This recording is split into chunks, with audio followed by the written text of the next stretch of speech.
Ini memalukan Pak kalau menurut saya Pak. Masa Kominfo sebulan 3 kali kebocoran dengan data yang besar-besar angkanya begitu.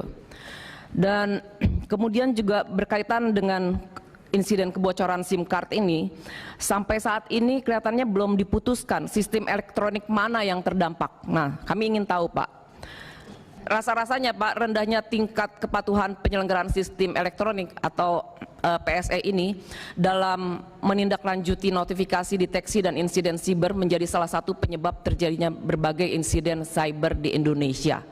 Sekali lagi saya mempertanyakan fungsi Kominfo. Harusnya Kominfo bisa take down saja tuh yang nakal-nakal begitu Pak.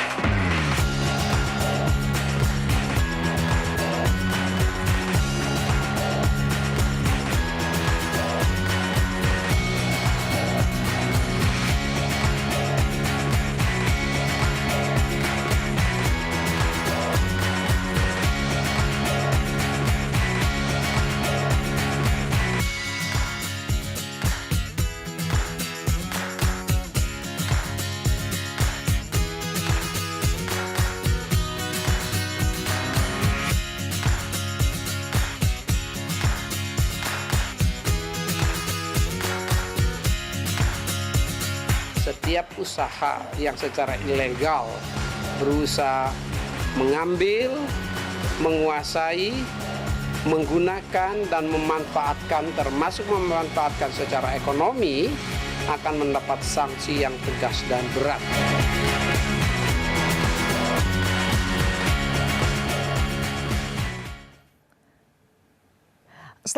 Selamat malam, Anda menyaksikan Forum Christian, saya Christian Grech. Kebocoran data terjadi berkali-kali, ini tanggung jawab siapa?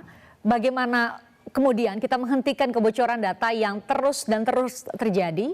Jadi ini yang akan kita bahas, mungkin akan berkembang karena saya mengundang banyak narasumber sebenarnya, tapi saya perkenalkan terlebih dahulu yang hadir di studio Forum Christian, ada Mas Dave Laksono, anggota Komisi 1 DPR RI. Selamat malam.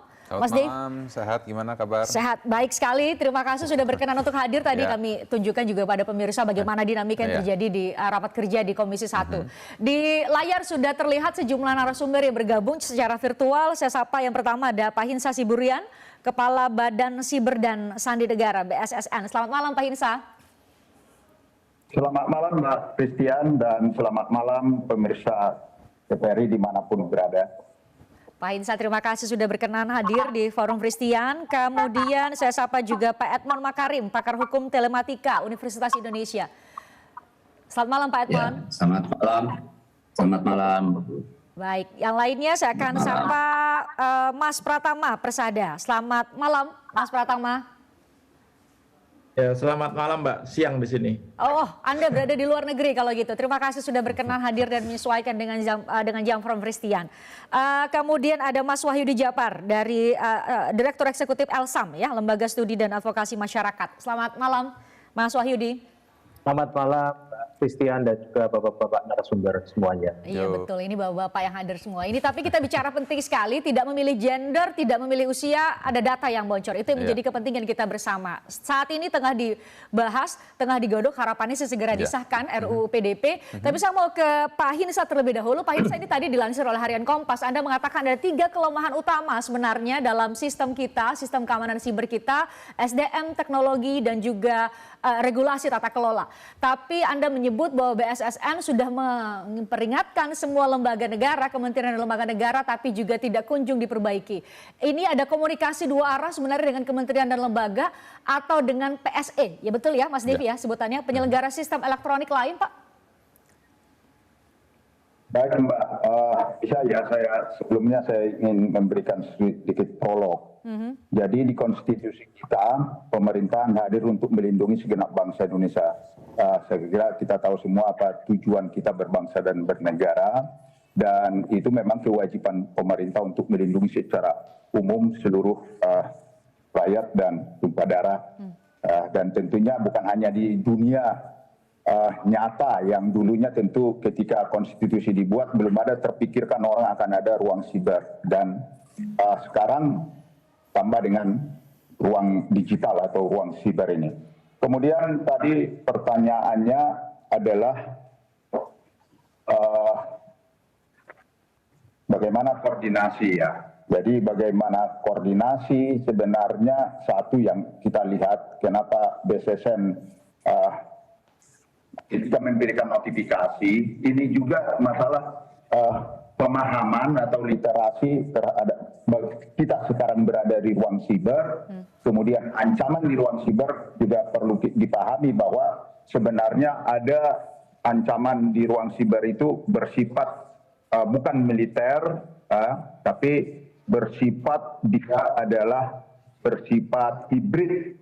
Di situ adalah kontrol informasi, kemudian spionase dan sabotase. Yang kita hadapi ini sekarang adalah kaitannya dengan kebocoran data ini yang kita khawatirkan suatu saat dia menguasai informasi dan bisa mengontrol. Itu yang ancaman yang tentu terkait dengan kebocoran data yang perlu kita waspadai. Kemudian saya rasa yang kenapa bocor, tentu di sini perlu kerjasama kita. Saya kira gitu, Mbak. Ya, tadi pertanyaan saya Pak Hinsa, Anda katakan tadi di lansir oleh Harian Kompas, Anda menyebut bahwa ada 3 kelemahan tadi sudah saya sebutkan. Ada soal SDM, ada soal teknologi, ada juga soal tata kelola tata kelola keamanan siber. Anda menyebut itu, tapi Anda juga menyebut bahwa sudah mengkomunikasikan dengan kementerian dan lembaga negara dan juga sebagai pelaku penyelenggara sistem elektronik PSE, betul ya, PSE. Tapi apakah terjadi komunikasi 2 arah Pak? Itu pertanyaannya. Bapak mungkin dari Kepala BSS, dari BSN sudah memberikan peringatan harus ada perbaikan di 3 poin ini. Tapi apakah sudah dilakukan atau setidak-tidaknya ada komunikasi 2 arah yang dilakukan dengan kementerian dan lembaga?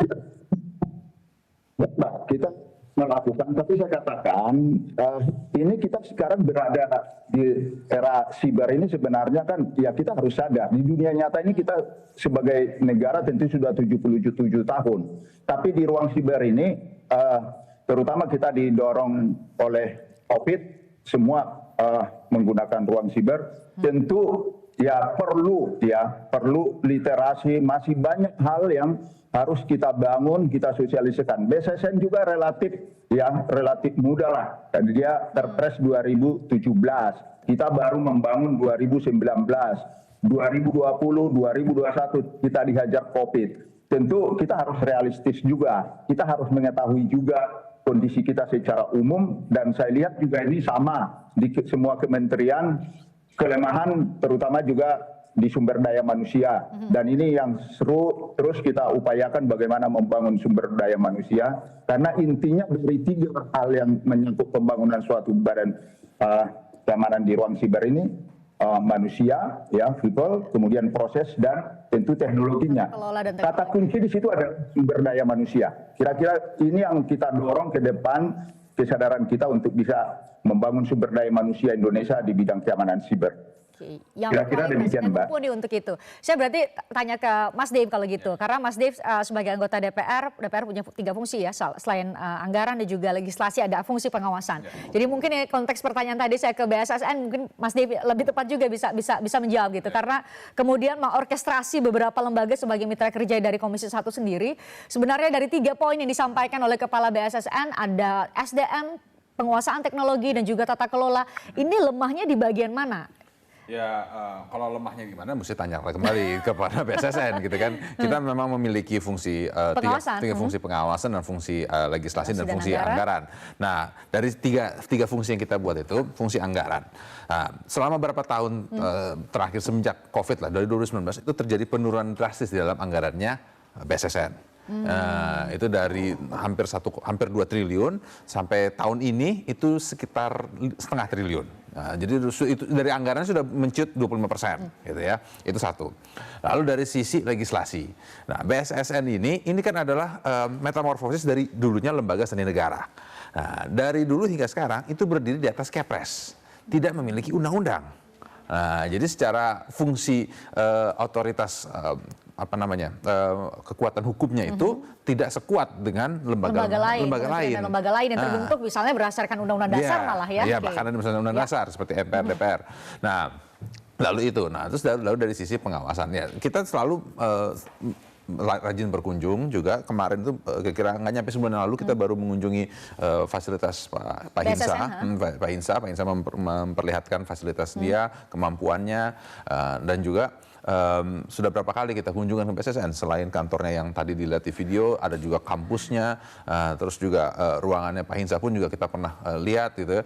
Nah, ya dan juga kita melihat bahwa butuh ada peningkatan kemampuan daripada BSSN. SDM ya, kualitas dalam konteks kualitas. Dalam kualitas SDM-nya dan juga kualitas perangkatnya. Karena kita bicara selain daripada manpower, kita bicara software, hardware-nya.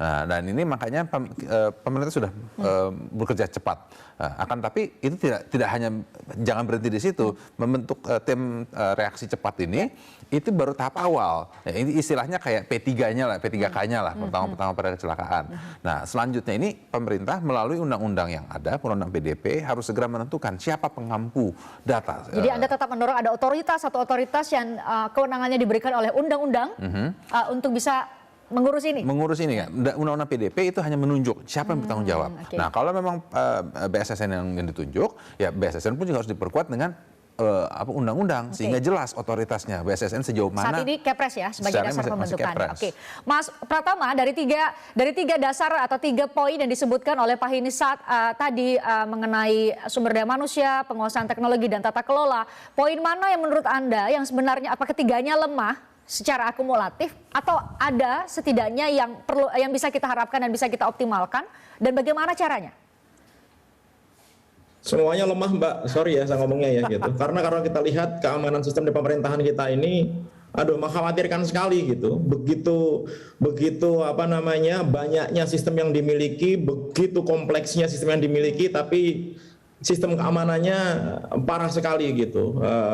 Kenapa bisa terjadi seperti itu? Ya karena kalau menurut saya faktor yang paling menjadi penentu ini adalah tidak adanya security awareness di pikirannya para pemimpin lembaga atau institusi yang ada di Indonesia gitu. Mereka merasa bahwa ya ancaman cyber itu biasa aja gitu. Kebocoran data itu biasa aja. Ini hal yang biasa aja gitu. Padahal dampaknya itu sangat luar biasa merugikan masyarakat gitu. Oke lah kita berbicara masalah teknologi, kita berbicara masalah SDM, kita berbicara masalah tata kelola gitu. Tapi kalau pimpinannya itu nggak berpikir bahwa keamanan cyber ini penting gitu, ini akan kejadian terus gitu.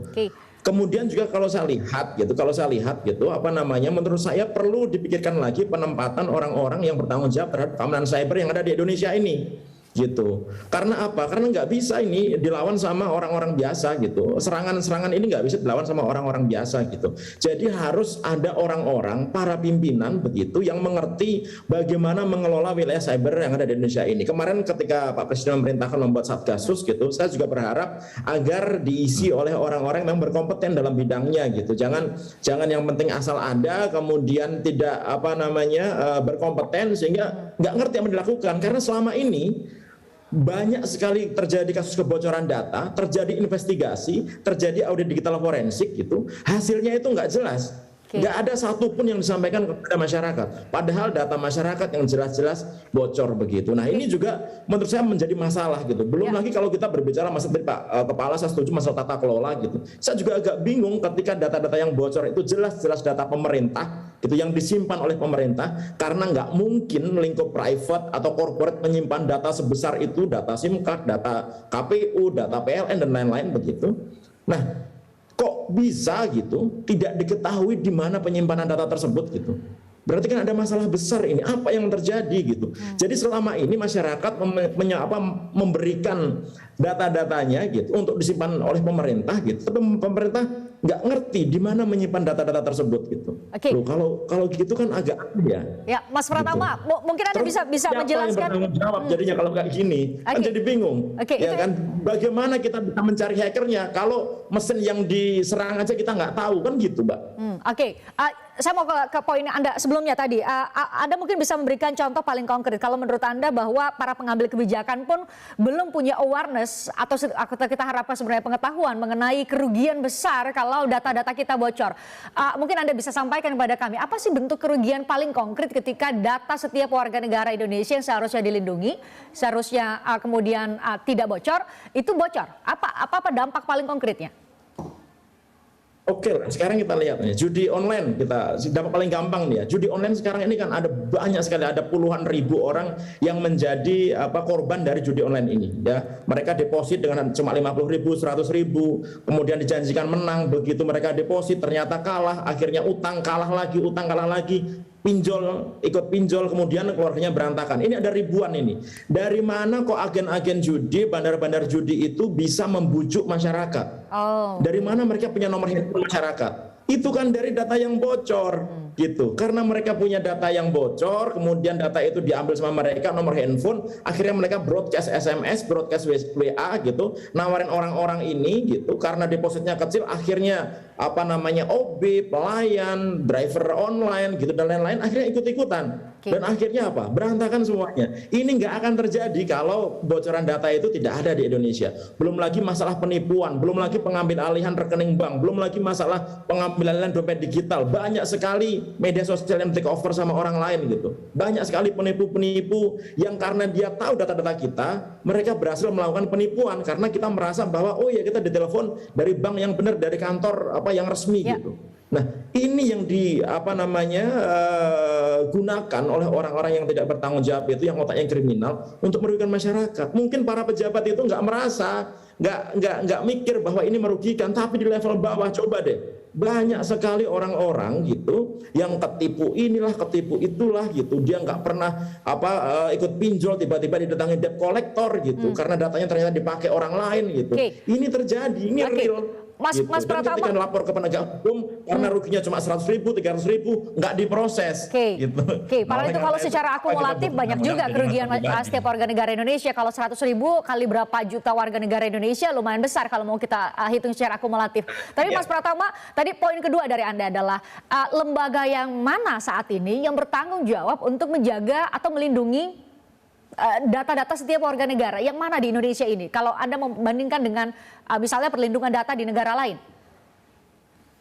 Oke, kalau kita melihat sebenarnya masalah keamanan cyber ini adalah masalah yang memang harus ditangani oleh semua stakeholder yang ada di Indonesia begitu. Tapi kan kita sudah tahu penanggung jawabnya adalah Badan Siber dan Sandi Negara. Apakah penanggung jawab keamanan itu harus bertanggung jawab ketika terjadi kebocoran data? Ya enggak juga. Kasihan dong BSSN kalau misalkan disalahkan gitu. Sudah membuat aturan, sudah membuat standar keamanan informasi gitu, tapi ternyata tidak diterapkan oleh instansi lain dan terjadi kebocoran gitu. Ya harusnya instansi tersebut yang menyimpan data, yang memproses data, yang mengendalikan data itu yang harus bertanggung jawab. Penyelenggara sistem elektronik itu yang paling bertanggung jawab terhadap kebocoran data yang terjadi gitu.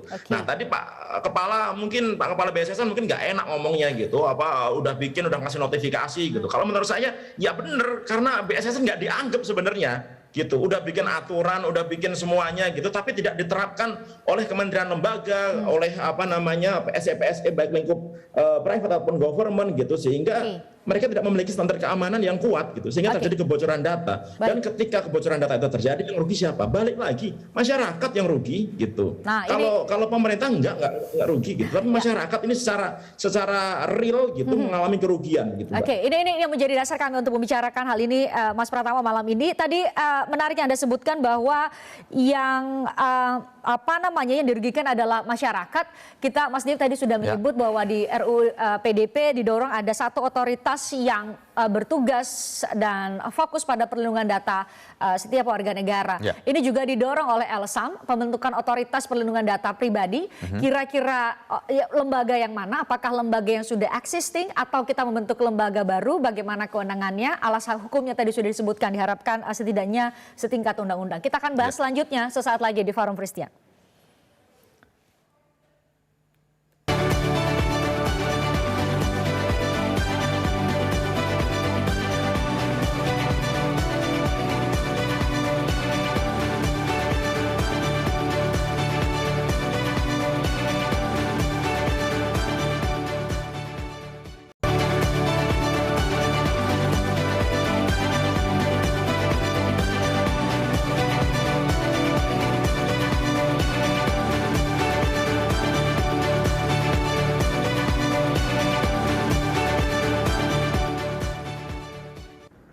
Badan Siber dan Sandi Negara Republik Indonesia bertugas untuk menjamin keamanan siber nasional untuk mendukung kepentingan dan tujuan nasional di ruang siber, yaitu melindungi segenap bangsa, memajukan kesejahteraan umum, mencerdaskan kehidupan bangsa, dan ikut melaksanakan ketertiban dunia. Bahwa memang perlu, bahwa setiap instansi perlu menjaga keamanan dan kerahasiaannya, memang itulah yang kita sedang lakukan. Dan pastikan agar masyarakat tidak dirugikan. Perlu ada emergency response team ya terkait dengan untuk menjaga data yang tata kelola data yang baik di Indonesia, untuk menjaga juga kepercayaan publik.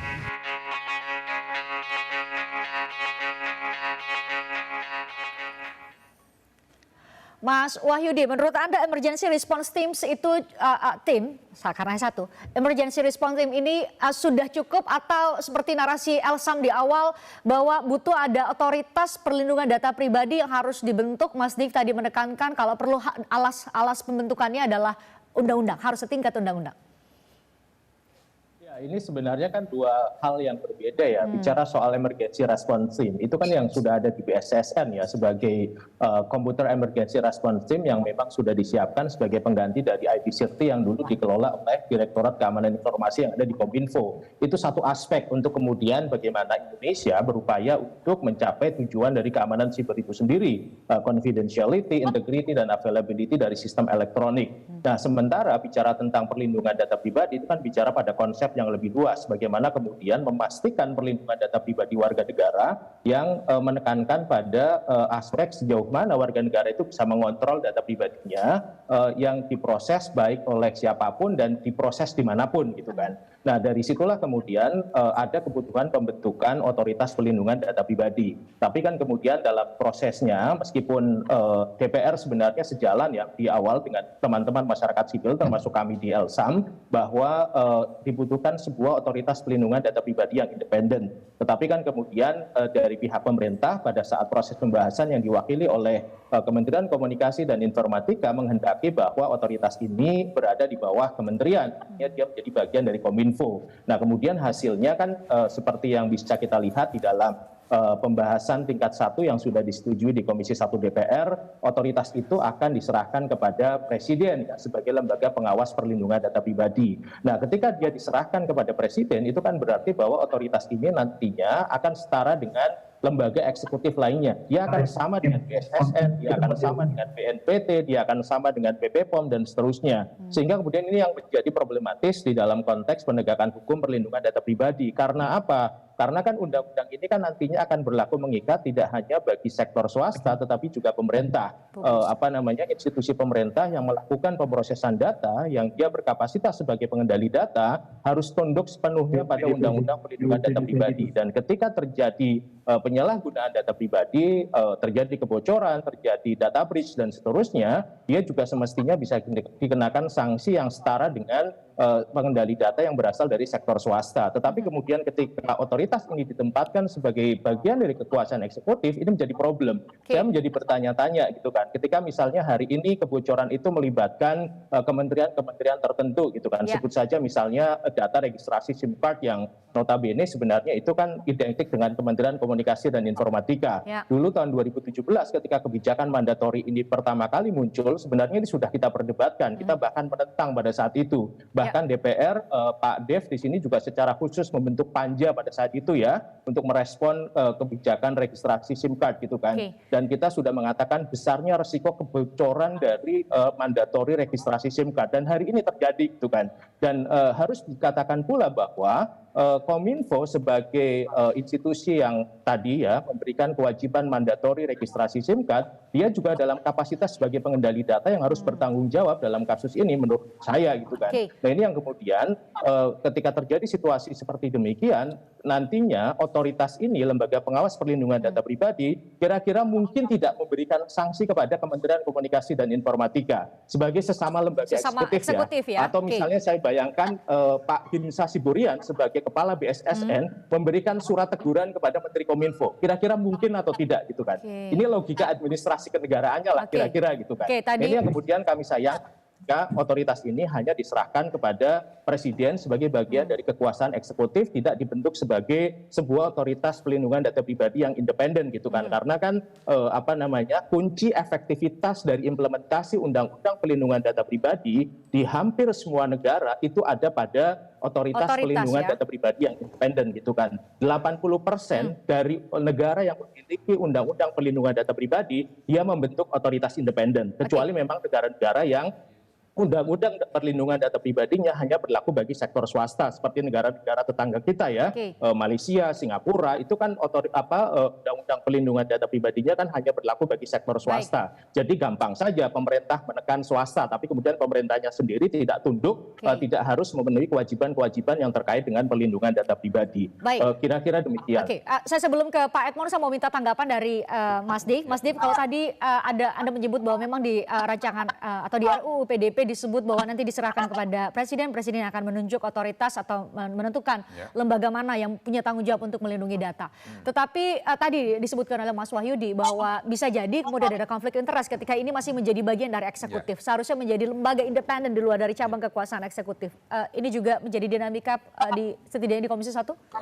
Ya makanya itu kan tadi awalnya itu kan dari awal tuh kita meminta bahwa ini ada bentuk lembaga independen.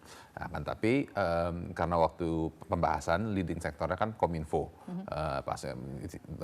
dengan berlandasan bahwa presiden ingin mengecilkan pemerintahan, jadi tidak mau membentuk lembaga sendiri. Nah akhirnya daripada perdebatan yang nggak jelas itu berujung dan akhirnya nggak akan kelar-kelar, akhirnya kita sepakati kita kembalikan ke presiden. Jadi presiden nanti yang menentukan, yang melihat situasi politik dan juga pandangan ke depannya. Jadi lembaga yang mana begitu ya yang bakal mempunyai tanggung jawab itu. Saya ke Pak Edmond. Pak Edmond tadi sudah bicara mengenai penegakan hukum sebenarnya. Mungkin Pak Edmond bisa memberikan pencerahan kepada kami semua. Gak kebayang gitu ya. Ini ruang siber itu kan bukan seperti ruang nyata yang kalau di dunia nyata ada orang yang melakukan kejahatan dicari, mungkin wajahnya seperti A bisa ditemukan gitu ya. Tapi mungkin ada hal yang spesifik tidak diketahui oleh banyak orang atau oleh orang awam. Ini seharusnya bagaimana penegakan hukum di ranah siber, apalagi menyangkut mengenai penyelenggara sistem elektronik publik maupun privat, itu mungkin diatur. Mungkin nggak kalau pertanyaan dari ibu-ibu dan bapak-bapak yang mungkin nonton kita, mungkin nggak ya kita bisa ketemu namanya Bjorka itu yang mempenjorkan data berkali-kali. Mungkin Pak Edmond bisa menyampaikan pandangannya. Pertama, perlu saya garis bawahi, fallacy yang pertama adalah istilah yang digulirkan media tentang ruang maya. Uang ini kita ngomong elektronika, kalau mati listriknya mati semua, ini adalah dunia diskrit, dunia konkret. Ya. Itu yang pertama. Yang kedua, bangsa ini kurang cermat dalam mencermati sejarah bagaimana internet itu diluncurkan ke publik. Pertama, open system interconnection itu 7 layer. Kemudian yang digulirkan adalah 4 layer. Berubah dari generasi telekomunikasi yang di versi keempat, ya setelah 3G, berubah dari yang datanya, kemudian bergeser kepada jaringan yang insecure. Jadi kalau insecure ini cacat bawaannya internet. Kenapa? Karena dalam era perang dingin, pada saat itu negara berpikirnya si Amerika ini paket switching menjadi jalan tercepat menyampaikan pesan. Jadi itu ibarat mengirim pesan berantai. Sebelumnya paradigma kita menggunakan pihak ketiga mengirimkan informasi, circuit switching itu artinya centralized, dikembang menjadi distributed. Itu artinya Bapak Ibu, pada saat kita menggunakan internet, laksana mengirimkan pesan dengan model kartu pos. Dikirimkan ke semua teman-teman, di copy, disampaikan di ujung lewat transmission control internet protocol itu. Maka yang terjadi adalah kerentanan itu cacat bawaan. Jadi pada saat di-deliver internet ke ruang publik, kemudian karena dari Secretary of Defense dia, kemudian dia gabungkan dengan National Science Foundation Net, kemudian dipercaya sebagai sarana global komunikasi, itu sama saja dari awal kita bikin layangan tadi kama dipegang orang lain. Kecuali kita punya menduduki superroot. Titik pertama dari cyber adalah signaling, kemudian coding, kripto. Jadi kripto ini kata kunci core-nya di situ. Kripto adalah bagian dari Watson arrangement di mana dual use good. Jadi pada saat Bapak Ibu lewat suatu jalan yang di situ merasa aman, padahal dia nggak aman. Tentu kebijakan pertama adalah bangsa ini harus sadar kripto lokalnya.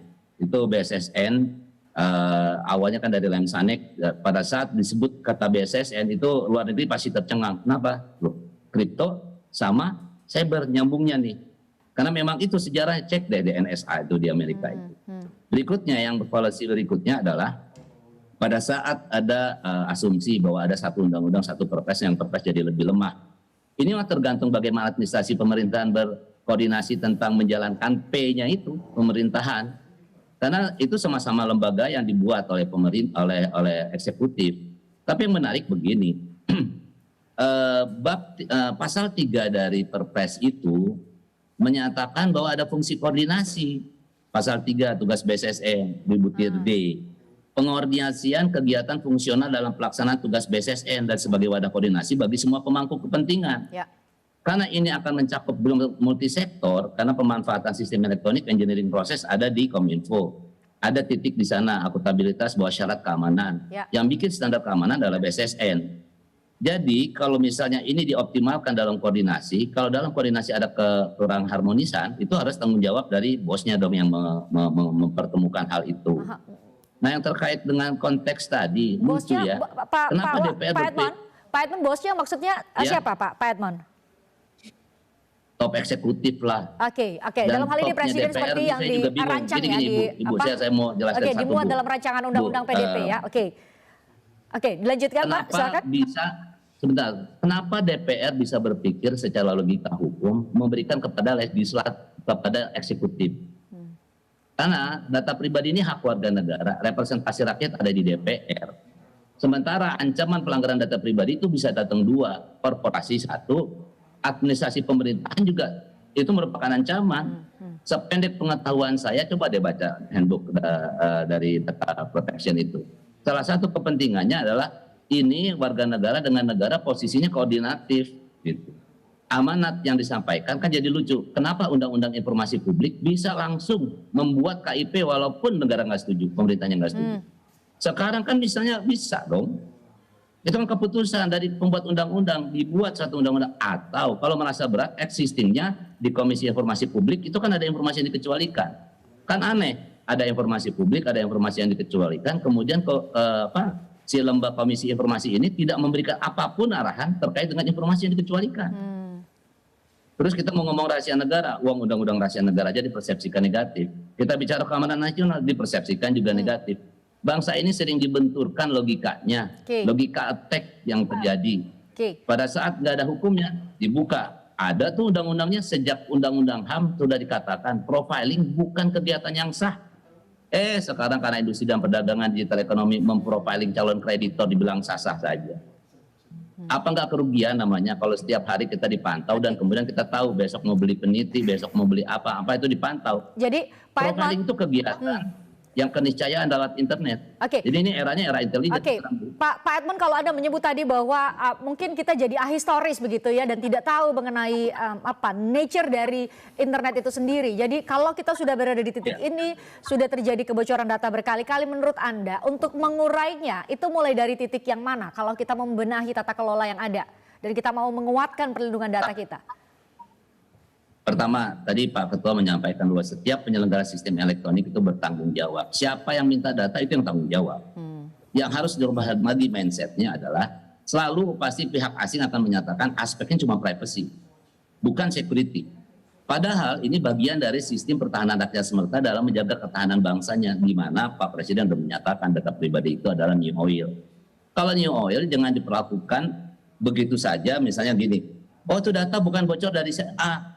Yang terfaktakan sekarang ada tersedia data pribadi orang Indonesia di public domain, diklaim orang. Kebocoran itu kan bisa ada 3 kemungkinan. 1, illegal access. 2, kelalaian dalam menyelenggarakan sistem keamanan. Padahal itu kewajiban loh, baik undang-undang ITE maupun di RUU PDP. Kewajiban hukum bagi setiap penyelenggara sistem elektronik. Ini yang disalahkan kan langsung masyarakat harus jaga juga NIK-nya. Yang minta NIK siapa? Yang mewajibkan NIK siapa? Masa nggak state responsibility sih itu? Yang ketiga, yang namanya sudahlah pertama yang dikatakan adalah dasarnya orang minta data pribadi dalam kehidupan civilian liberties ada nggak? Kalau nggak ada jangan langsung minta, kecuali Anda minta relevan dan bertanggung jawab terhadap privacy statement-nya. Pelanggaran loh, ada sistem elektronik nggak sesuai dengan privacy statement, itu masuk pidana dalam undang-undang perdagangan. bukan hanya undang-undang ITE. Oke, masuk pidana dalam undang-undang perdagangan, tidak hanya di undang-undang ITE. Tentu kita bertanya-tanya, kalau memang ada PSE, publik maupun privat yang kemudian melakukan pelanggaran atau membocorkan data, bagaimana menyangsinya? Kalau kita di dunia nyata kan kita bisa tahu siapa, subjek hukumnya siapa, yang mana kita cari buktinya. Tapi apakah di ranah penegakan hukum siber itu seperti itu logika yang dijalankan? Jangan dijawab dulu Pak Edmond, sesaat lagi kami akan kembali untuk Anda di Forum Christian.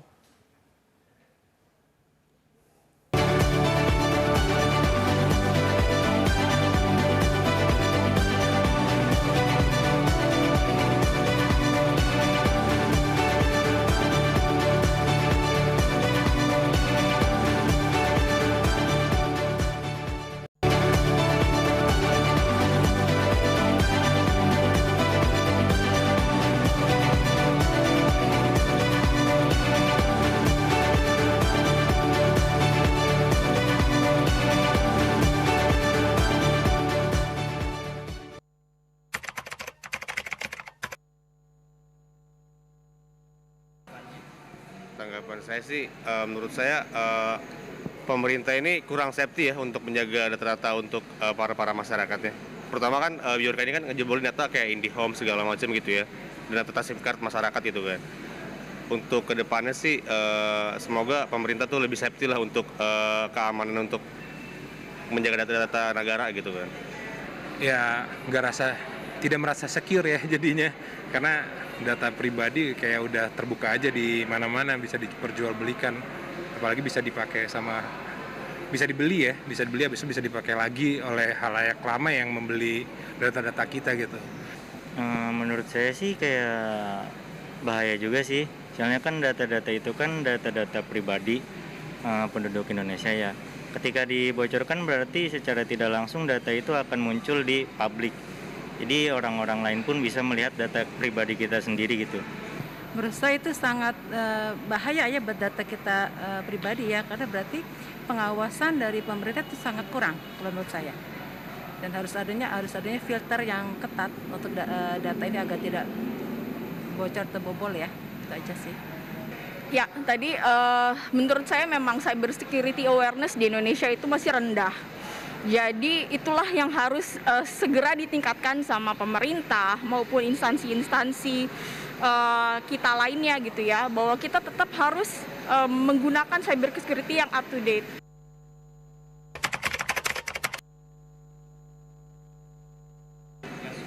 Harapannya semoga pemerintah ini membentuk tim cyber yang lebih bisa menjaga data-data penting-penting negara.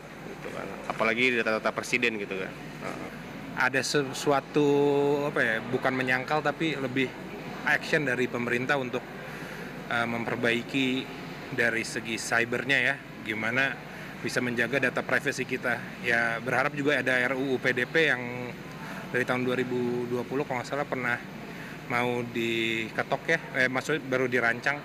Ya berharap sih itu juga benar-benar dilakukan ya, karena kan di Eropa sana sudah seperti itu. Kita banyak ya instansi-instansi yang memang bekerja di cyber security di Indonesia itu banyak. Jadi bekerja samalah sama mereka, karena pasti mereka yang lebih tahu gitu kan apa yang harus dilakukan ke depannya, apa yang harus dilakukan saat ini gitu kan, dan yaitu ke depannya untuk pencegahan ya, untuk pencegahan lebih lanjut itu apa. Jadi bekerja samalah dengan pihak-pihak yang memang ahli di bidangnya gitu kan, seperti itu. Harus ada pengawasan yang ketat dari pemerintah yang benar-benar berkomitmen bahwa data itu adalah hak pribadi seseorang yang harus benar-benar dirahasiakan, tidak boleh orang sampai tahu, itu aja. Menurut saya pemerintah itu harus memperketat lagi cyber yang dimiliki oleh negara Indonesia supaya data-data masyarakat Indonesia ini tidak tersebar kemana-mana gitu. Soalnya mau bagaimanapun juga ini adalah tanggung jawab dari pemerintah gitu. Kalau dihitung, kalau ahli bahasa menghitung mungkin kata pemerintah. Kalau saya sih mendengar kata pemerintah yang paling banyak disebut oleh masyarakat tadi. Pak Hinsa, tepatkah publik kemudian mengarahkan telunjuk hanya kepada pemerintah? Ini menjadi tanggung jawab satu-satunya oleh pemerintah untuk memberikan perlindungan data pribadi, atau menurut Anda juga ada tanggung jawab yang seharusnya diemban oleh kami semua sebagai warga negara? Ini bagaimana menempatkannya secara proporsional? Baik, Mbak. Jadi tugas pemerintahan ini kan saya sampaikan tadi sesuai konstitusi kita secara globalnya adalah melindungi bukan hanya di darat, laut dan udara tetapi juga di ruang siber. Tentu itu kan ada diturunan lagi masalah ada di undang-undang pun sebenarnya di Undang-Undang Nomor 11 ya tahun 2008 bahwa dikatakan di situ setiap penyelenggara sistem elektronik harus menyelenggarakan sistem elektroniknya secara andal dan aman serta bertanggung jawab beroperasinya sistem elektronik tersebut. Penyelenggara juga harus bertanggung jawab terhadap penyelenggaranya. Artinya tugas itu, tanggung jawab itu sebenarnya ya secara umum kita tahulah, sadarlah kita bahwa apapun ya memang secara globalnya tanggung jawab pemerintah. Tapi kan setelah itu di breakdown masing-masing. Contoh misalnya undang-undang ya, katakanlah di dunia nyata ada seorang misalnya mabuk terus nabrak tiang listrik. Apakah harus polisi yang disalahkan? Kira-kira mirip gitu. Jadi sebenarnya saya katakan tanggung jawab yes pemerintah. Tapi kan ini juga tanggung jawab ini kita harus sesuaikan dan apalagi sudah ada undang-undang ya. Ini undang-undang ini yang menyebutkan ini di Perpres 71 juga disampaikan. Jadi keamanan ini adalah tanggung jawab bersama ya. Kalau saya melihatnya juga di sistem pertahanan keamanan kita juga sistem keamanan rakyat semesta. Karena memang ciri ruang siber ini ya sedemikian terbuka. Jadi kita harus bersama-sama menghadapi ini. Kita baru bicara masalah kebocoran data ya. Jadi ada serangan, kalau misalnya serangannya meningkat seperti yang sering kita lihat di dunia yang lain, ada serangan yang menyerang sistem elektronik kita, ada serangan yang akan menyerang infrastruktur informasi vital nasional kita. Jadi IIP atau infrastruktur informasi vital ini adalah sebenarnya sistem elektronik yang ditempelkan ke objek vital nasional. Kalau itu diserang, itu juga berdampak luas. Jadi yang kita konsep kita sebenarnya seperti BSSN juga kita melihat ke sana ancaman-ancaman. Jadi kira-kira demikian, Mbak. Oke. Mas Wahyudi, tanggung jawab bersama itu kalau dari Pak Hinsa. Kalau dari Mas Wahyudi kalau pertanyaannya sama, ini jadi tanggung jawab siapa sih? Apakah benar atau tepat untuk menunjukkan, mengarahkan telunjuk kita hanya kepada pemerintah tanpa kepada pihak lain, termasuk kami, kepada masyarakat? Ya, kalau dalam konteks ini saya ingin mengembalikan ke konsepsi dasar data pribadi itu sendiri. Jadi data pribadi sebagai natural identifiable person, dia kan bagian dari hak atas privasi warga negara. Hak atas privasi warga negara itu adalah bagian dari hak asasi manusia sebagaimana diatur di dalam ketentuan pasal 28G ayat 1 Undang-Undang Dasar 1945. Nah, dalam konteks pemenuhan perlindungan hak asasi manusia, itu tanggung jawabnya ada pada pemerintah. Saya kembalikan lagi kepada ketentuan pasal 28I Undang-Undang Dasar 1945. Jadi memang pemerintah itu wajib memiliki tanggung jawab untuk melindungi data-data pribadi warga negara sebagai bagian dari hak atas privasi yang merupakan bagian dari hak konstitusional warga negara. Itu satu hal.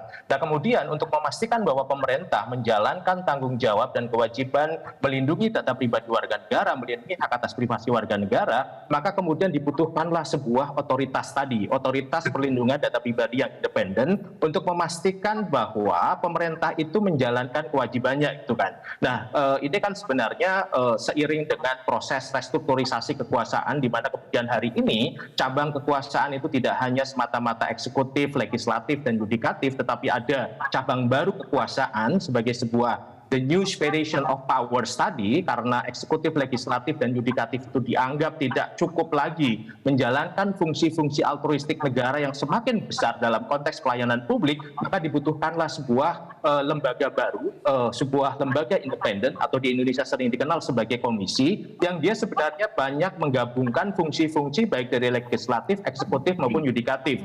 Legislatif misalnya dia bertindak sebagai regulator, dia menciptakan aturan sebagai turunan dari undang-undang. dia seperti lembaga eksekutif karena dia menjalankan aturan. Dia juga adjudikatif, sehingga seperti halnya lembaga-lembaga yudikatif karena dia bisa menyelesaikan sengketa melalui mekanisme litigasi non judikatif gitu kan. Tetapi kemudian hari ini menjadi problem kembali lagi ketika rancangan undang-undang PDP menempatkan otoritas pelindungan data pribadi sebagai sebuah otoritas eksekutif sebagai bagian dari kekuasaan eksekutif, dia tidak mungkin tadi menjalankan fungsi-fungsi penyelesaian sengketa melalui mekanisme judikasi non litigasi gitu kan. Karena lembaga eksekutif itu ya tidak boleh sebagai penyelesaian sengketa. Penyelesaian sengketa itu ya ada di lembaga-lembaga yudikatif gitu kan. Sehingga ini kemudian nanti menjadi kesulitan bagi publik, bagi warga negara ketika rancangan undang-undang pelindungan data pribadi sudah secara detail menempatkan hak-hak subjek data, lalu kemudian terjadi situasi seperti sekarang yang harapannya bisa diselesaikan melalui lembaga pengawas pelindungan data pribadi, ini menjadi tidak optimal gitu kan. Karena situasinya seperti yang diatur saat ini melalui Permenkominfo nomor 20 tahun 2016 tentang perlindungan data pribadi dalam sistem elektronik, di mana di situ sebenarnya masyarakat itu bisa mengadu, tetapi kan kemudian proses itu tidak pernah berjalan secara baik gitu kan. Nah ini yang kemudian khawatirnya ke depan juga situasi ini akan terus berlarut-larut. Kalau kemudian otoritas perlindungan data pribadi itu tidak dilepaskan dari 3 cabang kekuasaan termasuk eksekutif yang saat ini ada di rancangan undang-undang PDP. Mas Dave akan pamit nanti pukul 8, jadi saya akan bertanya beberapa pertanyaan kepada Mas Dave. Tadi soal satu dulu, soal menurut Mas Dave nih di Komisi 1, apakah tepat bagi kami masyarakat hanya mengarahkan telunjuk kepada pemerintah dalam hal ini eksekutif? Apakah tepat? Itu mungkin dijawab dulu. Kalau dibilang tidak tepat sih ya memang siapa lagi yang bertanggung jawab? Karena apa? Kenapa yang memiliki otoritas untuk menjaga, yang untuk memiliki kemampuan untuk membuat pengaturan, semuanya itu kan ada di eksekutif. Nah, jadi DPR kita menyiapkan perangkat hukumnya, kita bekerja dengan pemerintah, membentuk anggarannya, dan kita mengawasi. Gitu. Kita hanya bisa mengawasi. Kalau kemudian ditambah dengan pendapat Mas Wahyudi tadi bahwa kalau masih di eksekutif ada potensi kalau logika tata negaranya mengatakan ada check and balances harusnya, atau ada potensi konflik of interest ketika bagian dari eksekutif harus memeriksa atau menegakkan hukum lembaga eksekutif lainnya. Ya kan cuma hanya ada 3 branch of government, hanya 3 kalau nggak eksekutif, yudikatif atau legislatif. Kan nggak mungkin dibuat satu lagi internatif gitu kan. Nah jadi tetap pasti akan di bawah eksekutif. Nah cuman lembaganya ini ya yang dari awal kita dorong itu adalah otonom. Jadi bukan lembaga yang langsung ditunjuk oleh secara politik, akan tapi benar-benar bertanggung jawab kepada presiden. Dan bekerja memiliki otoritas sendiri. Nah itulah konsep awalnya yang kita dorong. Nah, kan, tapi karena ada konflik dari internal, bukan konflik internal DPR, ada perbedaan pendapat lah ya, dan tarik menarik. Nah akhirnya yang kita dapat jalan temunya itu kita membuat pasal tersebut yang kita serahkan ke presiden. Presiden yang menentukan. Eksekutif ya, untuk menentukan lembaga mana, kewenangannya apa gitu. Tapi alas pembentukannya adalah undang-undang. Itu yang dilakukan. Mas Dave, ini kami kembali lagi bahwa kebocoran data berkali-kali, apa langkah yang segera harus dilakukan oleh stakeholder dan didorong oleh Komisi 1 untuk jangan sampai kemudian 1-2 minggu lagi atau 1-2 bulan kemudian ada berita yang sama, ada kebocoran data dan lain-lain? Ya gini, info yang saya dengar katanya sudah diidentifikasi Bjorka itu siapa. Cuman Bjorka itu hanya satu dari jutaan, kalau tidak puluhan atau belasan juta hacker yang ada di dunia. Nah, jadi kalaupun satu ditangkap, hanya dalam hitungan jam akan ada hacker lain lagi yang bisa melakukan sama atau lebih mengerikan dibanding Bjorka. Nah, sekarang ini yang baru disedot itu hanya data-data. Lalu tapi bagaimana ke depannya? Kan pasti serangan siber lain serangan siber lain. Atau bisa juga melumpuhkan sistem perbankan kita, melumpuhkan sistem energi kita, listrik kita, karena semua itu kan terkoneksi oleh internet. Atau bisa juga data KPU yang dicuri, itu bisa juga dimanipulasi sehingga hasil pemilu tidak kredibel, akhirnya bisa berundusan kepada berakhir kepada jatuhnya pemerintahan. Nah, hal ini ya bisa harus kita pikirkan ke depannya. Jadi yang didorong oleh Komisi 1 apa? Ya pasti itu adalah sistem pengamanan datanya itu seperti apa. Nah, makanya kita bentuk panja, panja kebocoran data. Panja kebocoran data itu ya memang bukan hanya untuk Bjorka saja, tapi kepada seluruh kebocoran data. Jadi di mana salahnya, siapa yang bertanggung jawab, ini kenapa kerap terjadi, itu semua menjadi masukan. Apakah perlu kita membuat undang-undang baru atau kita memberi masukan mengubah sistem yang sudah berlangsung. Itulah pentingnya panja ini segera berjalan sehingga kita bisa menghasilkan keputusan-keputusan ke depan. Ada target sendiri dari panja di Komisi 1 untuk segera kapan kira-kira setidaknya RUU PDP kemudian disahkan atau kemudian bisa dilakukan harmonisasi dengan berbagai peraturan perundangan lain termasuk juga peraturan-peraturan pelaksana ke bawah? Ya memang itu ada waktu 2 tahun untuk menyelesaikan semua peraturan-peraturan yang terkait. Mulai dari peraturan pemerintah, apakah itu Kepres atau Permen, semuanya itu agar jelas dan detail. Nah itu semua itu diatur, payungnya adalah Undang-Undang PDP. Nah cuman memang butuh waktu untuk mensosialisasikannya juga dan juga menciptakan kebijakan-kebijakan ini karena ini berkaitan kepada 270 juta penduduk Indonesia yang tersebar di 38 provinsi sekarang ini ya. Ya khawatir tiba-tiba ditelepon oleh yang mengaku pihak bank dan ternyata punya nomor telepon kita, itu salah satu bentuk kebocoran data. Itu sudah terjadi. Ya? Itu kepada saya pun juga begitu. Gitu, masuk segala macam WhatsApp, telepon segala macam gitu. Makanya saya tiap hari kerjaan itu ngeblokin nomor telepon orang aja kalau yang nggak jelas. Berarti kan sebenarnya Komisi 1 melihat ada urgensi untuk segera melakukan pemenahan tata kelola, peningkatan sumber daya manusia dan kemudian meningkatkan pengawasan dan terutama ada satu otoritas yang kemudian bisa kita alahkan telunjuk kita kepada otoritas itu kalau terjadi kebocoran data. Benar. Saat ini masih tersebar kewenangan itu menurut Anda? Belum ada. Lantas tadi kan kayak Pak Hinsa katakan, mereka sudah menyiapkan protokolnya tapi tidak dipatuhi, tidak diikuti dan tidak ada sanksi.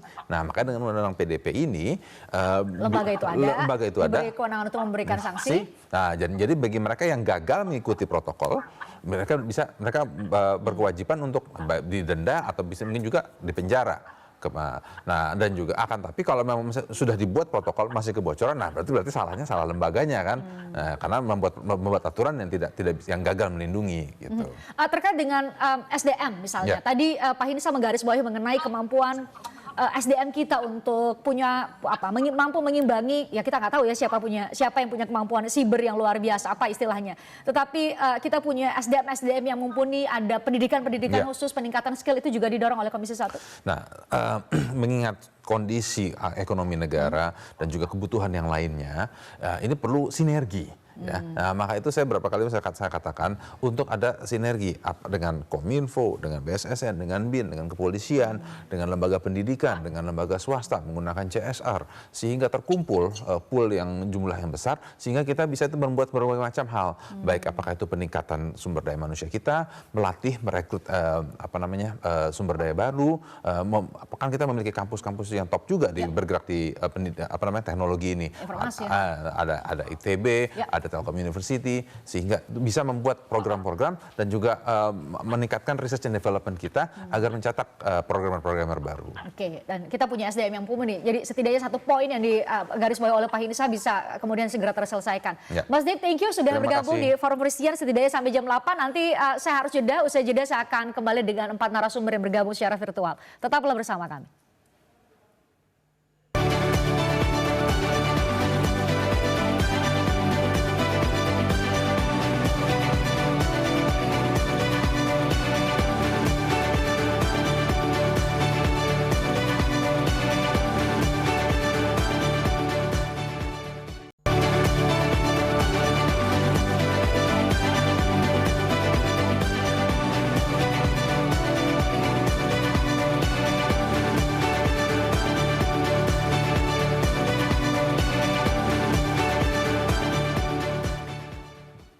Anda kembali bersama kami di Forum Presiden. Mas Pratama, kalau tadi pertanyaannya saya sampaikan di paruh sebelumnya kepada narasumber lain, kalau pertanyaannya sama disampaikan kepada Anda. Dalam kondisi saat ini, tadi Pak Edmond bilang, kita tuh historis mengenai internet. Bisa juga karena pengaruh literasi setiap warga negara yang kemudian berpengaruh terhadap tingkat awareness terkait dengan cyber security. Tetapi kalau harus mengurai benang kusut, harus mulai dari mana kira-kira Mas Pratama untuk saat ini?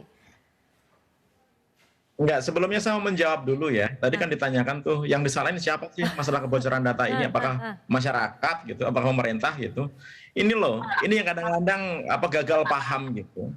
Kita ini kan tahu bahwa kebocoran data ini terjadi di penyelenggara sistem elektronik ya. Gitu. Jadi ini nggak ada hubungannya dengan masyarakat.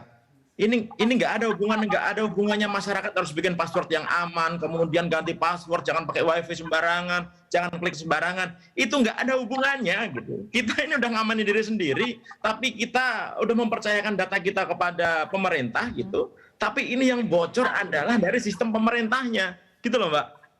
Ya wajar lah kalau pemerintah yang salah gitu, ya kan. Karena apa? Nggak menjaga dengan baik ini data masyarakat gitu. Nggak mungkin juga kita bilang sama pemerintah, tolong dong Kominfo, data saya yang tentang registrasi SIM itu tolong diamankan dong pakai algoritma AES yang 256 gitu. Nggak mungkin gitu. Kita ini udah mempercayakan data kita kepada masyarakat, kepada PSE, pada pengendali data gitu. Ya mereka dong harus bertanggung jawab. Nggak boleh dong ngeles bahwa ini adalah masyarakat harus mengamankan datanya dan lain-lain. Oke, fine, masyarakat mengamankan datanya itu. Tapi kalau untuk kasus ini nggak ada ngaruhnya. Karena yang bocor itu adalah dari penyelenggara sistem elektronik gitu. Kemudian konkretnya tanggung jawab negara seperti apa? Sebelum saya ke pertanyaan yang berikutnya tadi Mas Pratama. Konkretnya tanggung jawab negara, tanggung jawab pemerintah untuk bertanggung jawab kalau Anda mengarahkan telunjuk kepada pemerintah untuk kasus ini, itu apa tanggung jawabnya? Ya kan sekarang undang-undangnya belum ada nih. Ya minta maaf aja nggak apa-apa gitu. Anda minta maaf, mengakui salah, dan tidak mengelola data ini dengan baik begitu. Melakukan langkah-langkah mitigasi bagaimana pengamanan sistem yang Anda miliki kan gitu. Kan sekarang memang belum ada sanksinya. Sanksi yang ada itu kalau terjadi insiden kebocoran data itu hanya PPPSTE nomor 71 tahun 2019 gitu. Kemudian Permen Kominfo nomor 20 tahun 2016. Yang saya bilang hukumannya itu kayak anak SD. Kenapa saya bilang kayak anak SD? Karena sanksinya itu yang pertama adalah diperingatkan secara lisan, kedua diperingatkan secara tertulis, yang ketiga itu akan dihentikan sementara kalau terjadi kebocoran beneran, yang keempat diumumkan di platform online. Sampai saat ini, detik ini gitu, yang jelas-jelas terjadi kebocoran data, paling sampai level 2 aja, diperingatkan secara tertulis. Nggak pernah tuh sampai dihentikan sementara, dikasih sanksi dan lain-lain gitu. Nggak ada hukumannya. Oleh karena itu, ya sudahlah, Anda kalau memang salah gitu, ya jangan menyalahkan rakyat, jangan menyalahkan masyarakat. Akui bahwa salah. Di luar negeri malah itu loh, di luar negeri malah dengan kesadarannya mengundurkan diri loh pejabat yang merasa salah itu gitu. Karena mereka merasa bahwa memang ada yang benar nih mengganggu masyarakat gitu. Nah di sini kan nggak minta maaf aja enggak, yang ada malah ngeles tuh, nggak mengakui. Bagaimana ceritanya data 105 juta data yang di situ ada nomor NIK, nomor KK, kemudian ada nama, ada ID TPS, tempat pemungutan suara dan lain-lain lengkap sekali, termasuk kecamatan, kelurahan, dibilang data hoax. Saya nggak habis pikir tuh, 1 juta sampel data yang ada itu bagaimana ceritanya kalau itu dibilang hoax, direkayasa, seolah-olah itu nggak ada. Nggak mungkin lah, masyarakat juga nggak bodoh gitu. Pasti ada yang punya data ini, dan ini dimiliki oleh pemerintah. Dan kalau itu bocor, itu kan data masyarakat yang dititipkan kepada pemerintah. Ya masa pemerintah mau menyalahkan masyarakat, kan nggak boleh kayak gitu. Nah itu yang terjadi saat ini. Baik, saya ke Pak Edmond. Pak Edmond, kalau konteksnya untuk penegakan dan mencari siapa yang bertanggung jawab, ini untuk tidak hanya dalam konteks untuk mencari siapa yang salah, tetapi mencari siapa yang bisa memulai untuk memperbaiki tata kelola, memperkuat sistem keamanan siber kita. Ini konteksnya ya kita bicara malam ini. Tapi Pak Edmond mungkin bisa menjelaskan pada kami penegakan hukum di ranah siber itu seperti apa sih? Sehingga kemudian tadi PSE yang nakal bisa benar-benar diberi sanksi secara konkret menurut seperti apa yang dimaksud oleh Mas Pratama, Pak Edmond. Ya, pertama Undang-Undang ITE mengamanatkan di pasal 15 tadi sudah disebutkan oleh Bapak Kepala, ada tanggung jawab tuh, handal, aman, bertanggung jawab, beroperasi sebagaimana mestinya. Lalu diterapkanlah di dalam PP, ada peraturan pemerintah nomor 82 2019 yang kemudian telah direvisi menjadi PP 71 2019. Tetapi tolong dicermati juga bahwa yang namanya data pribadi bukan hanya disebutkan dalam ITE, dalam konteks dia perdagangan disebut juga dalam Undang-Undang Perdagangan, terus ada PP 80 2019. Jadi di Kominfo punya PP 71 tapi dalam pendekatan engineering proses. Yang dari konteks perdagangan adanya di Undang-Undang Perdagangan turun di PP 80. Di situ ada loh yang namanya konsumen bisa mengadukan kalau ada sesuatu pelanggaran terjadi di dalam hak konsumen, salah satunya adalah kenyamanan keamanan data pribadinya. dia akan bisa melaporkan dan kemudian sistem itu jadi masuk dalam watchlist. Naik setelah priority watchlist, naik jadi blacklist. Begitu masuk blacklist, adukan untuk di blocking and filtering. Ada kewenangan pemerintahan preemptif yang diamanatkan di dalam PP, di dalam Undang-Undang ITE. Tetapi setiap orang pada saat dia mendapati kalau ternyata nih ibu kemudian diketahui orang di telepon orang lain nih. Kok bisa tahu nomor ini adalah nama ibu? Maka jawabannya adalah gugat secara perdata. Kok bisa Anda menguasai data saya, sementara saya tidak tahu. Anda legitimate interest-nya apa, Anda sudah ganggu saya, gugat secara perdata. Itu telah diberikan dalam selemah-lemahnya peranan, bahwa dapat digugat secara perdata. Pembeli data pribadi hasil bocoran atau hasil pencurian, pahamilah Anda seperti tukang tadah, udah jelas barang hasil curian Anda bayarkan. Begitu. Yang berikutnya, tanggung jawab administrasi. Nah ini, buat apa dibentuk administrasi pemerintah? Pasti pendistribusian fungsi dan kewenangan. Kalau sampai tindakan preemptif, kemudian ada pembelanjaan alat-alat semua, masing-masing masih ada jigsaw, carilah titik koordinasinya, bukan malah lempar-lemparan. Jadi kalau saya tanya tanggung jawab administrasi, kalau dikasih kewenangan gak dijalankan, namanya malah administrasi atau pembiaran. Maka harus ada kemauan untuk yang namanya mengisi kekosongan tadi. Jadi disitulah saya menyatakan bahwa walaupun Perpres dia isi kewenangan kosong, kemudian yang lain nggak patuh, itu malah jadi KPI-nya jatuh dong, walaupun dia kementerian. Dianggap habis urusan ini dalam urusan pemerintahan dan tugas pemerintahan. Tugas pemerintahan lebih spesifik. Nah contoh aja sederhana, ada undang-undang disebutkannya juga bukan kementerian, contoh ANRI, Arsip Nasional Republik Indonesia, itu sakti juga. Kalau masalah kewenangan itu didistribusikan.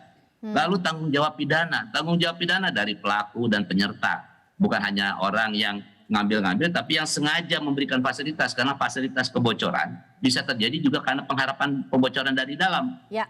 Gitu loh. Yang seringkali sayangnya di media, seringkali begini, yang bocor dan menjual hasil bocoran kayak aman-aman malah dijadiin hero. Padahal tindakan melanggar, membuat kebocoran itu kan melanggar kerahasiaan, melanggar trust. Tanggung jawab pidana, pelaku dan penyerta bisa terkena intervensi data, tindakan intervensi data. Pembeli data pribadi hasil curian bisa dikonsepsikan sebagai penadah. Tindak pidana korporasi terhadap undang-undang perdagangan bisa diterapkan. Jadi sekarang pertanyaan berikutnya. Tadi kan dua perdebatan kita. Apakah terjadi sebenarnya illegal access oleh Bjorka atau jangan-jangan pengungkapan data pribadi yang udah bocor lama? Kan gitu ya. Silakan orang teknis akan mengkonfirmasinya. Tapi andaikan kejadian yang tadi alternatif kedua, orang data pribadi yang lama, nggak pernah ada instansi yang memastikan penghapusan data pribadi yang dicuri. Jadi enak benar jadi penjahat. Dia peroleh barang curiannya nggak pernah dikejar untuk dimusnahkan. Sementara itu hasil curian. Tapi ibu, pada saat ibu pakai program komputer nggak bayar lisensi, penegak hukum datang minta dihapuskan dari hard disk ibu. Kenapa enggak seperti itu sih? Pak Edmond, saya coba menyederhanakan. Ini akan lebih mudah untuk kita buat pemirsa paham karena kita bisa bandingkan dengan tindak pidana umum begitu ya. Kalau ada yang mencuri motor kan motornya disita begitu ya. Ya betul ya Pak Edmond ya. Apakah di ranah siber juga bisa dilakukan hal demikian? Itu satu Pak Edmond. Bisa. Yang kedua adalah siapa yang melakukan penyitaan terhadap data-data yang sudah dibocorkan atau data-data yang diperoleh dengan cara melawan hukum? Polisi itu bisa melakukan penyanderaan terhadap email, menyita. Data pribadi kan dikejar, kemana aja itu? Kemana aja perginya, kejar terus. Ya, dihapuskan. Siapa bilang yang namanya copy nggak terrecord? Kan ada log record dalam NITOP itu. Jadi yang berikutnya ini permasalahan besar adalah siapa instansi yang bertanggung jawab terhadap kepastian penghapusan atau pemusnahan data yang ilegal tadi. Ini yang harus ada.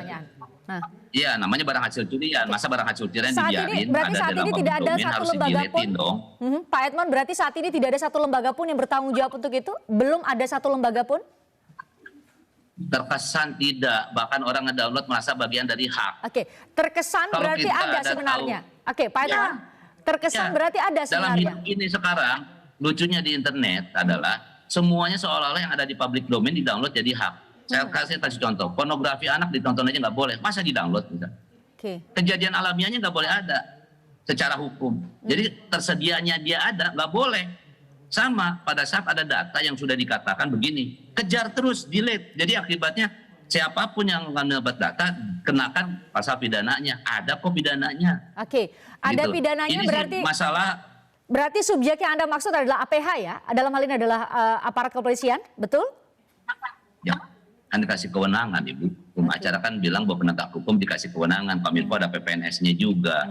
Nah sekarang masyarakat yang advokasi hukum juga bisa aja melakukan civil suit case ya, penuntutan terhadap maladministrasi, tanggung jawab administratif. Kalau pembiaran yang terjadi terus gitu ya beberapa tahun, sementara keberadaan data-data yang dimintakan oleh administrasi negara dirasakan oleh masyarakat sebagai kewajiban hukum karena suatu undang-undang minta A, B, C, D. Begitu minta ABCD di situ bocornya, ya sudah masyarakat gugat.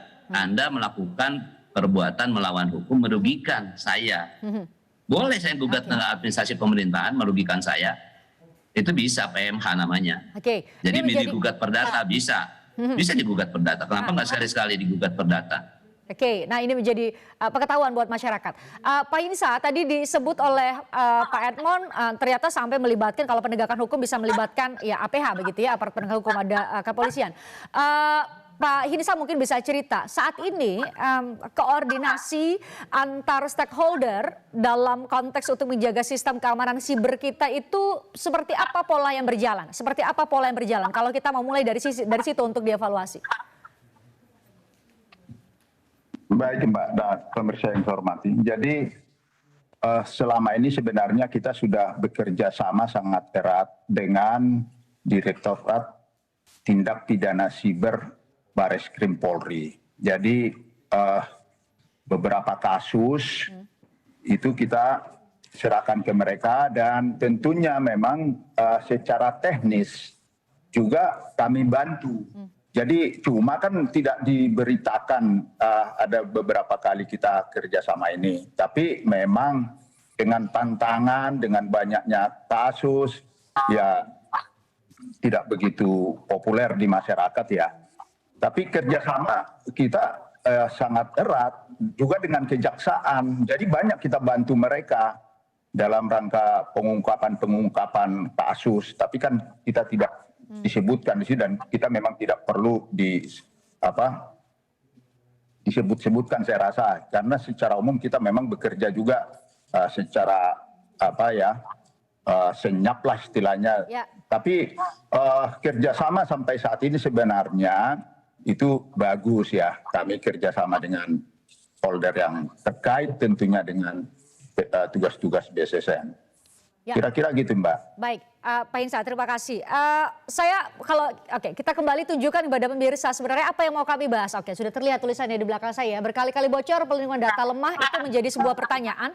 Kami beri tanda tanya. Jadi saya mau mulai dari ini Bapak Akhir Forum Bristian. Saya mau mulai dari Mas Wahyudi terlebih dahulu. Kalau Anda diberi pertanyaan, apakah benar perlindungan data kita lemah? Tidak berhenti sampai di situ. Dan bagaimana? Kalau benar, bagaimana menguatkannya dari perspektif Anda?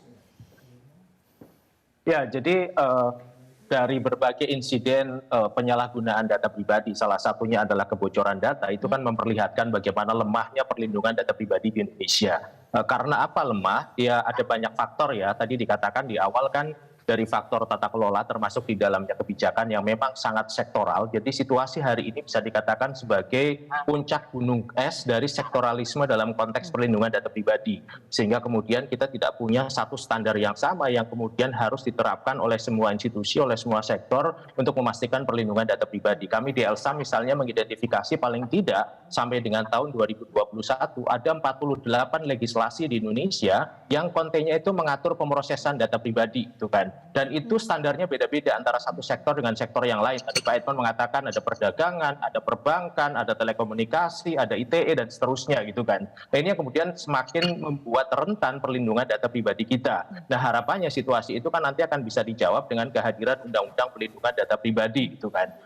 Kalau kita lihat misalnya hari ini berbagai macam peraturan perundang-undangan yang existing yang seharusnya bisa kemudian diterapkan untuk memastikan perlindungan data pribadi warga negara seperti PP 71 2019 tentang penyelenggaraan sistem dan transaksi elektronik maupun Permen Kominfo nomor 20 tahun 2016 yang dia tidak hanya sebenarnya mengikat bagi sektor privat tetapi juga sektor publik pada dasarnya juga harus tunduk pada Permen Kominfo nomor 20 tahun 2016. Tapi kan faktanya tadi berbagai macam hal yang sudah diatur di dalam kedua peraturan tersebut sulit untuk bisa diimplementasikan secara optimal termasuk dalam konteks institusi pemerintah. Kalau kita mau jujur di dalam Perpres 19 95/2018 tentang sistem pemerintahan berbasis elektronik yang oleh BSSN itu sudah diturunkan di dalam peraturan BSSN nomor 4 tahun 2021, itu sudah jelas kok bagaimana standar-standar dan prosedur untuk memastikan sistem keamanan dalam pemrosesan data pribadi dalam konteks pengembangan aplikasi sistem elektronik pemerintah. Dan di dalam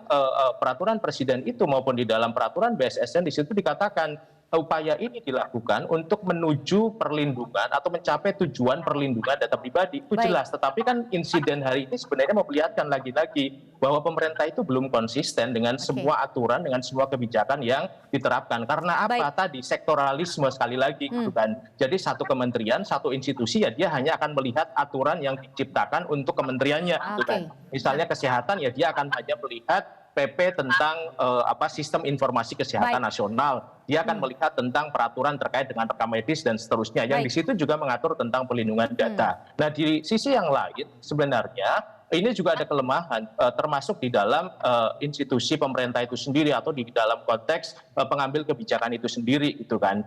Saya ingin mengambil contoh misalnya pernyataan dari Menko Polhukam yang mengatakan bahwa data ini kan sebenarnya sudah ada di publik sehingga kemudian bisa dengan mudah diakses gitu kan dan kemudian disebarluaskan. Ini sudah tersebar di mana-mana. Di situ kan sebenarnya memperlihatkan bahwa pemerintah ini pada level tertentu belum memahami tentang apa itu data pribadi dan yang kedua belum memahami apa urgensi dari data pribadi dan kenapa data pribadi itu harus dilindungi gitu kan. Nah ini yang kemudian juga menjadi tantangan bagi kita, tidak hanya kemudian meningkatkan kesadaran publik warga negara untuk sedapat mungkin melindungi data-data pribadinya dari pemrosesan yang tidak berdasar hukum, yang tidak legitimate, yang tidak lawful, yang tidak absah, termasuk juga mendorong kesadaran dari pemerintah sendiri gitu kan. Tidak hanya dalam konteks memastikan sumber daya yang tangguh untuk memastikan pemrosesan data pribadi yang baik, tetapi juga tentang pentingnya perlindungan data pribadi warga negara itu sendiri. Dalam konteks regulasi.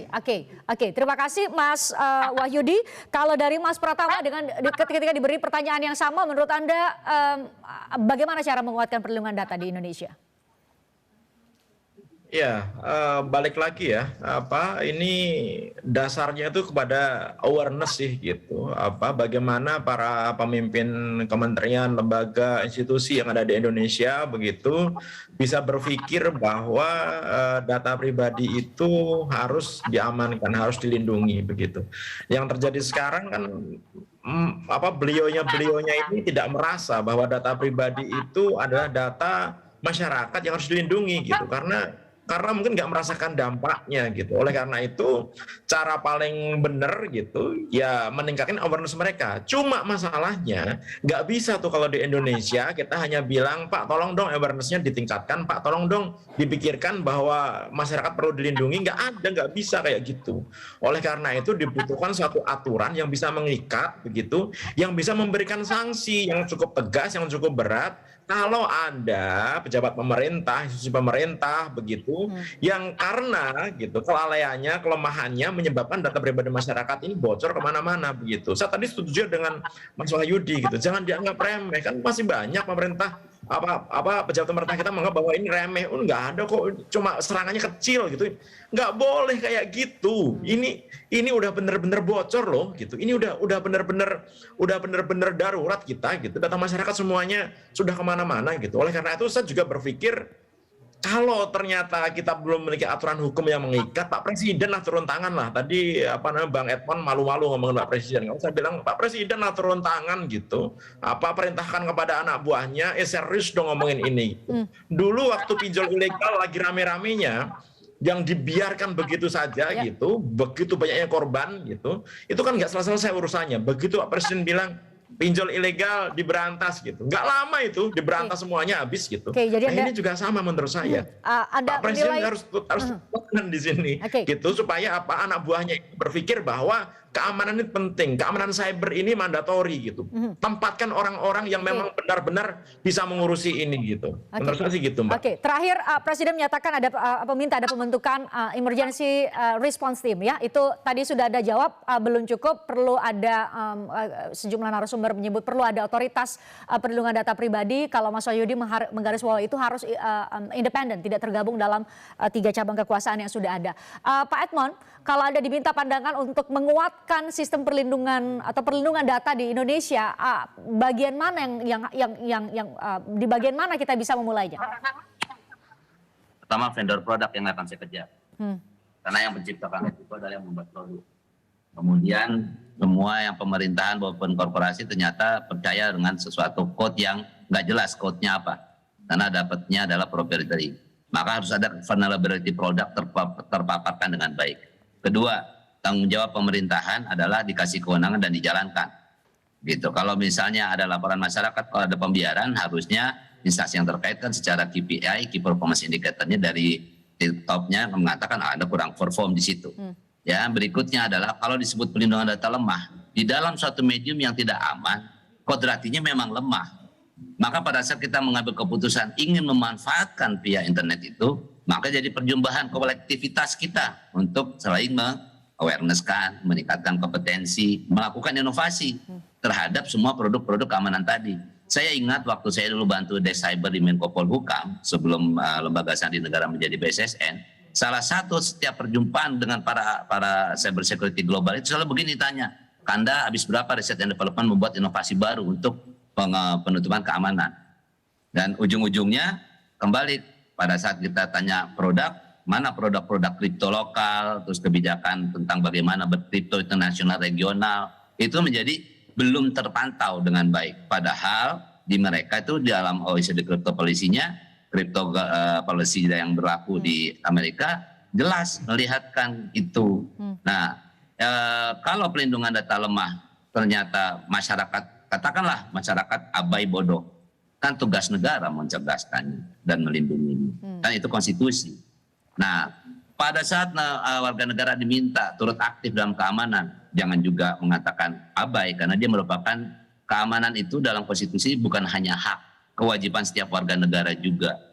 Jadi pada saat kalau ada kebocoran diberitahukan, yang harus dilakukan jangan feedbacknya langsung dipersepsikan negatif. Saya berandai-andai ini, Ya. Kalau tidak ada biota, orang merasa semuanya aman. Padahal sejak dulu spamming terus kena berjalan di handphone kita masing-masing. Ya. Lebih bagus sekarang ada kejadian satu insiden semua jadi kebuka, ada sesuatu yang harus dibetulkan, ketimbang kita dininabobokan dibilang oh sistemnya aman, padahal ada penerobos di dalam yang menikmati dan dia tidak akan mau memberitahukan ada vulnerable di situ. 3 loh patokannya, privacy, security, dan penghargaan terhadap properti objek imaterial data pribadi. Jadi ini yang menjadi kurang momentum kebahas. menurut Anda ya? Ini menjadi momentum untuk memperbaiki atau membenahi sistem keamanan siber kita. Baik, Pak Hinsa, terakhir buat Anda apa dan bagaimana kira-kira apa yang sudah disiapkan narasi-narasi dari rapat-rapat koordinasi, arahan Presiden untuk tadi harapan semua pihak adalah kita punya sistem keamanan siber yang mumpuni sehingga tidak ada lagi kebocoran data di masa depan. Baik Mbak, pemirsa yang saya hormati, kemarin kami rapat dengan Bapak Presiden tanggal 12 kemarin hari Senin. Jadi beliau juga sudah mengingatkan kepada semua kementerian untuk meningkatkan dan mengevaluasi sistem keamanan pada sistem elektronik masing-masing. Makanya beliau memerintahkan dibentuknya Satgas Pelindungan Data. Ini adalah sebuah upaya yang konkret. Beliau juga saya rasa sangat mengerti juga bahwa ada kelemahan-kelemahan di kementerian segera dievaluasi kemudian ditingkatkan. Jadi ke depan saya rasa semua harus memang terlibat dalam arti seperti tadi. Masalah sumber daya manusia, siapa yang bertanggung jawab meningkatkan sumber daya manusia di Indonesia ini? Tentu mungkin ini akan kita koordinasikan juga. Bagaimana kalau sekarang ditanya mungkin ya, universitas yang memiliki jurusan khusus cyber security, kalau masalah digital sudah banyak. Nah ini juga sering kami koordinasikan juga dengan Pak Prof. Edmond sebenarnya. Ke depan ini kita harapkan sumber daya manusia ini harus semuanya. Dan tentunya bukan hanya sejak sudah di perguruan tinggi, literasinya sejak TK kalau perlu udah diberikan menjadi budaya. Kira-kira begitu, Mbak. Baik, setidaknya apa yang disampaikan oleh Mas Wahyudi, Mas Pratama, dan juga Pak Edmond ini menjadi bagian dari diskursus publik. Tadi sudah disampaikan oleh Pak Hinsa, Presiden sudah menerima sinyal aspirasi masyarakat bahwa ada butuh pembenahan dalam sektor sistem keamanan siber kita, dan ke depan tentu ini menjadi diskursus seperti ini menjadi bahan masukan untuk kemudian menghasilkan jalan keluar yang kita harapkan bisa menghentikan kebocoran data yang terus terjadi. Saya ucapkan terima kasih kepada Pak Hinsa, Mas Wahyudi, Mas Pratama, Pak Edmond juga terima kasih. Terima kasih sudah mengisi ruang kami untuk berdiskusi dan lebih banyak tahu mengenai sistem keamanan siber kita. Terima kasih juga buat Anda pemirsa sudah menyaksikan kami. Saya Christian Grich, kita jumpa lagi Rabu depan. Sampai jumpa.